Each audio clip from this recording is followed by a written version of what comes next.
रात के ठीक 2:17 समुद्र के बीचों बीच एक विशाल तेल टैंकर अचानक रुक जाता है। रेडार स्क्रीन पर एक अजीब सा सिग्नल दिखाई देता है और कुछ ही सेकंड बाद एक जोरदार धमाका। आसपास मौजूद जहाजों के कप्तान अपने अपने रेडियो पर चिल्लाने लगते हैं, मेडे, मेडे, हमला हुआ है। हमें समझ नहीं आ रहा क्या हो रहा है।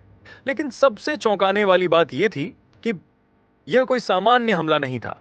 यह उस जगह हुआ था जहां से दुनिया का लगभग 20% तेल गुजरता है, हॉर्मुज जल मरुमध्य, स्ट्रेट ऑफ हॉर्मुज।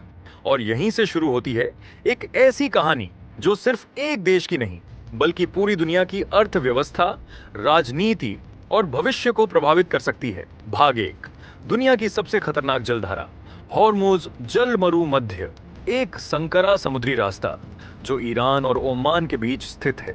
लेकिन यह सिर्फ एक पानी का रास्ता नहीं है, यह दुनिया की एनर्जी लाइफलाइन है। हर दिन लाखों बैरल तेल इसी रास्ते से गुजरता है। अगर यहां कुछ भी गड़बड़ होता है तो पूरी दुनिया में पेट्रोल डीजल की कीमतें बढ़ जाती हैं। और यही कारण है कि जब भी यहां कोई छोटा सा हमला होता है तो पूरी दुनिया की नजरें अचानक यहीं टिक जाती हैं। भाग दो, फाइनल वार्निंग, एक बयान जिसने दुनिया हिला दी। कुछ समय पहले अमेरिका के पूर्व राष्ट्रपति डोनाल्ड ट्रंप ने एक बयान दिया, अगर ईरान ने अपनी हरकतें नहीं रोकी तो उसे बहुत बड़ा परिणाम भुगतना पड़ेगा।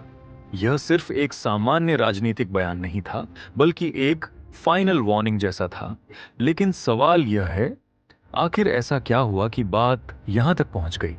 क्या सच में युद्ध का खतरा है या यह सिर्फ एक राजनीतिक दबाव बनाने की रणनीति है?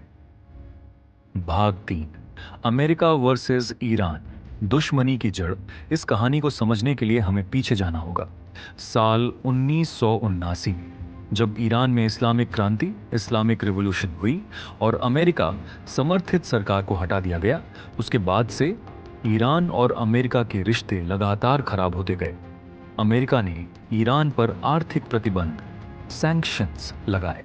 ईरान ने अमेरिका को दुश्मन घोषित किया और दोनों देशों के बीच तनाव बढ़ता चला गया। भाग 4, परमाणु कार्यक्रम, असली टकराव। ईरान का दावा है कि उसका परमाणु कार्यक्रम शांति के लिए है, लेकिन अमेरिका और उसके सहयोगी देशों को डर है कि ईरान न्यूक्लियर हथियार बना सकता है। इसी वजह से 2015 में एक बड़ा समझौता हुआ जिसे कहा गया JCPOA, ईरान न्यूक्लियर डील। लेकिन 2018 में डोनाल्ड ट्रंप ने इस समझौते से अमेरिका को बाहर निकाल लिया और यहीं से तनाव फिर से तेजी से बढ़ने लगा। भाग 5, हमले, ड्रोन और रहस्यमयी घटनाएं। पिछले कुछ सालों में कई घटनाएं हुई। तेल टैंकरों पर हमले, ड्रोन गिराए जाना, मिसाइल स्ट्राइक और अचानक बढ़ती सैन्य गतिविधियां। हर बार दोनों पक्ष एक दूसरे पर आरोप लगाते रहे, लेकिन सच्चाई क्या है ये कभी पूरी तरह सामने नहीं आई।